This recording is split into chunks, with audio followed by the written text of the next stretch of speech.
Hey, this is Nicholas Wilton. I'm sitting at my desk. I was just going over kind of some sales and stuff on my paintings, and I wanted to talk to you about pricing. This is a tricky thing, but something that's just happening with me. You know, there's always this challenge about raising prices, and this is something that you can do, and there's certain conditions you can do it. And I'm just going to give you my version of it.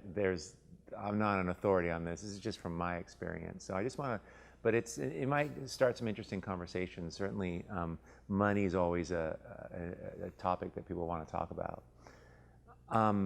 What I want to have happen in order so I can raise my prices, so I can increase the value of my work in the marketplace, is sales is what does that. Okay, so in order to raise your prices, there needs to be a limited supply. It isn't really, even though we all make a limited supply of things, if they're not selling, or it's not perceived they're selling, they're not really limited. So I've had that where it's like, well, I only make 20 paintings a year and they should be worth a lot. But it's like, well, if no one wants them, if they're not selling, the selling demonstrates the desire, the value of it. So, over the last few years, I've been raising my prices, and I've sold some shows out. I've had some, shows that sold most everything, and there's a lot of effort that goes into making that happen. And, your prices can affect that. And wherever you're starting, one of the things you want to think about for your prices is that you don't want to, you want it to be at a price point that makes it appear, valuable. You don't want to give your art away, obviously. You could sell 1 million pieces if it was just $5 in your garage sale.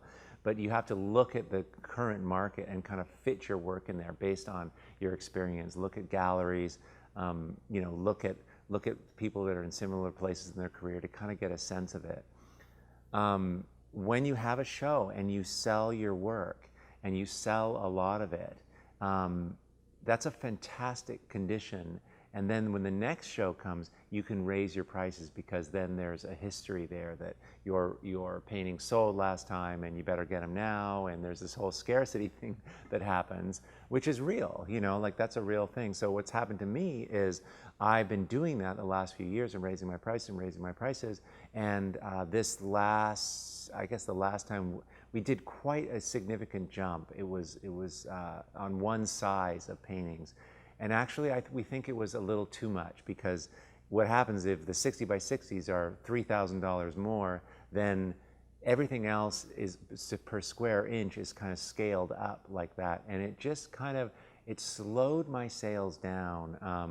I think the work got better, but it's expensive, and and so it's tricky. You don't want to take such a big jump like I just did. You want to kind of inch up on it. You want to keep the condition of selling a lot of your work going as long as you can. The rest will take care of itself. So it's just something that, maybe it was greed, maybe it was bravado, whatever, but it's humbling, and have to retreat back a little bit to create that condition. So I just thought I'd throw that out there for a topic. I think it's really interesting. I'd love to hear how you guys do this. Clearly there's many ways to go with this, but those are my thoughts on it. And I'd look forward to hearing what you have to think about it. Thanks.